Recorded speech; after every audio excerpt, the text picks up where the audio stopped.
Tangent plane and normal line to a surface. Objectives. Determine the equation of a tangent plane and a normal line to a surface. Equation of a plane.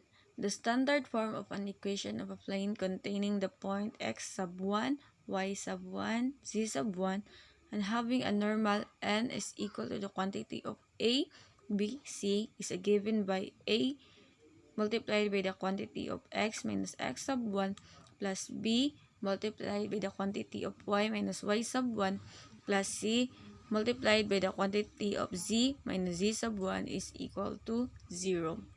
If we distribute and then simplify, we can obtain the general form of a plane ax plus by plus zz plus d is equal to 0.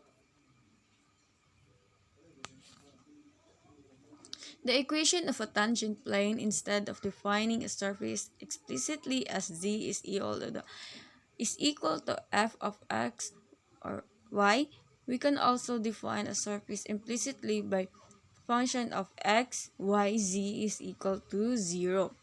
If f is differentiable at x sub 0, y sub 0, and z sub 0, then we can determine an equation of a tangent plane to a surface given by f of x, y, z is equal to 0 at x sub 0, y sub 0, and z sub 0 by f sub x, quantity of x sub 0, y sub 0, z sub 0, multiplied by x minus x sub 0 plus f sub y is equal multiplied by the quantity of x sub 0, y sub 0, z sub 0, multiplied by y minus y sub 0 plus f sub z multiplied by the quantity of x sub 0, y sub 0, z sub 0 multiplied by z minus z sub 0 is equal to 0. Because f multiplied by x sub 0, y sub 0, z sub 0, or the equation of a tangent plane is a normal tangent plane at x sub 0, y sub 0, z sub 0, it must be an orthogonal to every vector in a tangent plane, and you have x sub 0, y sub 0, z sub 0 times v is equal to 0.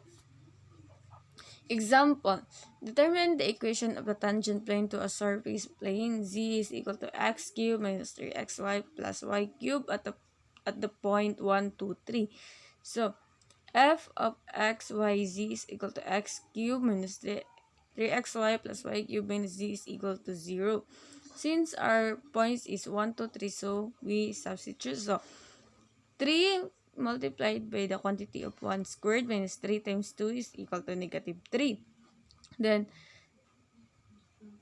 negative 3 plus 3y squared is equal to negative 3 plus 3 times 2 squared is equal to 9. And f of z is equal to negative 1. So, negative 3 times x minus 1 plus 9 multiplied by the quantity of y minus 2 minus 1 times the quantity of z minus 3 is equal to 0. Then simplify. Then we have negative 3x plus 9y minus 12 is equal to z.